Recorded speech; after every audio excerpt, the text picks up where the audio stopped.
let's teach you guys how to cut with a sword.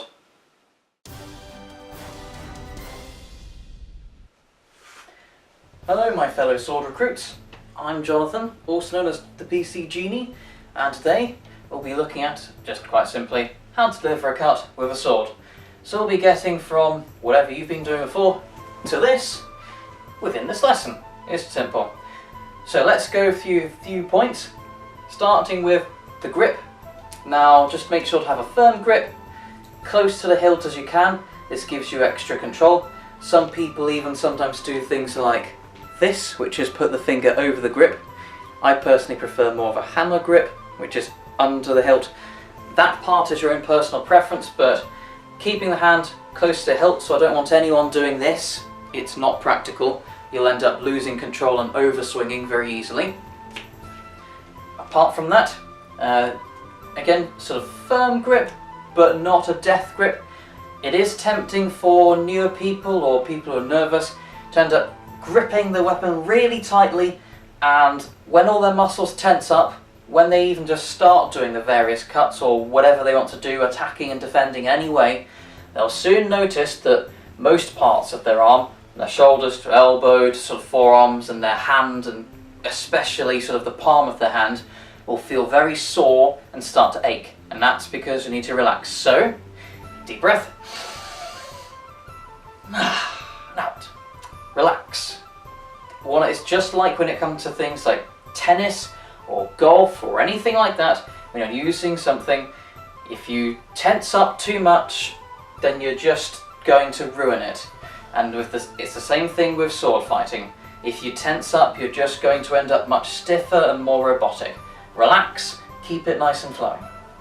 Now, in terms of the position, we'll try a sword stance. There are various sword stances you can try, and feel free to experiment. There are more ways than one to do a cut, but these are just some basic principles. So we'll just do this one, which is called posta di donna, which is the guard of the lady in the, Fiore's Italian sword fighting.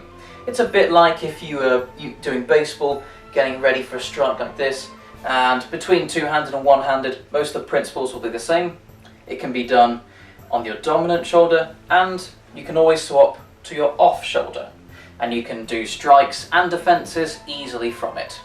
So we'll just start from that. Now, in terms of actually delivering the cut itself, remember, we'll be leading with the sword, not the hand. Now, leading with the hand might look a bit like this. So you might not have seen it in that short space of time, so I'll slow it down. As I'm doing this, and I'm delivering my arm forward, I'm exposing my forearm and my hand. And someone who is experienced and sees this will quite simply cut your arm off. It's as simple as that. So always lead with the sword itself. So then I'll be going,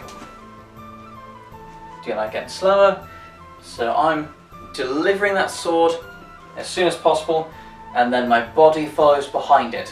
What this does is it gives that threat to the opponent immediately. If I present myself forward, I'm giving them a target. If I'm presenting my weapon forward, I'm giving them a threat. So, apart from that, in terms of the actual body movements, again we start with the sword. I do that nice bit of torso movement, so shoulders rotating forwards, arms starting to lever. This isn't like an action figure, so I'm not going to be swinging like that. A lot of it, especially when you're using single-handed swords, will be in places like the wrist. With a two-handed sword, you're using a leverage, so you're pushing forward with your top hand and pulling with your bottom hand in this sort of motion. And then, tell you what, I haven't got a two-handed sword, so I'll exaggerate it with this, so it'll look like that. So you'll notice push-pull happening, and that gives the leverage in the cut. Single-handed swords, all of that leverage happens in the rotation of the wrist. So when I'm doing that, I then also do what is called a passing step. Now, quite simply, a medieval sort of fencing passing step just is the same as walking. So here I am, one foot in front of the other. It's that simple. So I deliver that passing step, and I'm pretty much the opposite of what stance I was in before. The initial sort of stance I take is the opposite foot to my side forward. So here I am, sword on right shoulder, so left foot forward. This foot is pointing forwards towards the opponent. My right foot is back, about shoulder width apart, and it's facing at a diagonal angle off this way. And this gives me a nice strong structure. If someone's trying to close in, they're trying to attack, they want to grapple me, they want to do whatever, excuse me, I've got a nice strong firm stance where I'm not easily going to be knocked over or going to end up tumbling in some other way. It also means when I deliver my cut, I'm swapping it over. So when I've done that cut, bam, I've simply swapped over to simply what I did before. This time, right foot is forward, foot pointing towards opponent, left foot back, pointing at a diagonal angle. But it's just mirroring what I've already done before. And this means that when I'm doing my cuts, I can swap between stances. It's very easy. So here I am on my left, I've done my cut, I'm swapping back here. And you'll find the footwork remains identical, and I simply swap by doing that ordinary walking type step that we're all used to doing each and every time. And I can do it forwards, or I can do it backwards. I can also maybe take something like a diagonal angle. It's up to you. That's personal preference. You might want to start moving around sideways, diagonally, forwards, backwards. That I'm not going to tell you what to do because there is no perfect way to do it. It just depends on the individual context. But it's always important that you keep that structure at the beginning and the end of every motion that you do. Now beyond that, let's show it all together.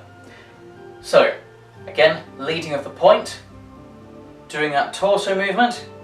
When I'm bringing my sword forward, I'm doing that passing step to bring it together. So, in the end, we have a cut that looks like this.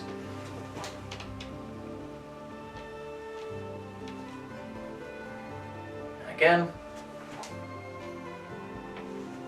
I'll do a left cut for you as well. Now, just in case you're left-handed, I'll give you the pleasure of seeing it left-handed. So, I go, not as good with left-handedness, but... So there we are. That's a basic sword cut, and see my channel for more lessons. See you later.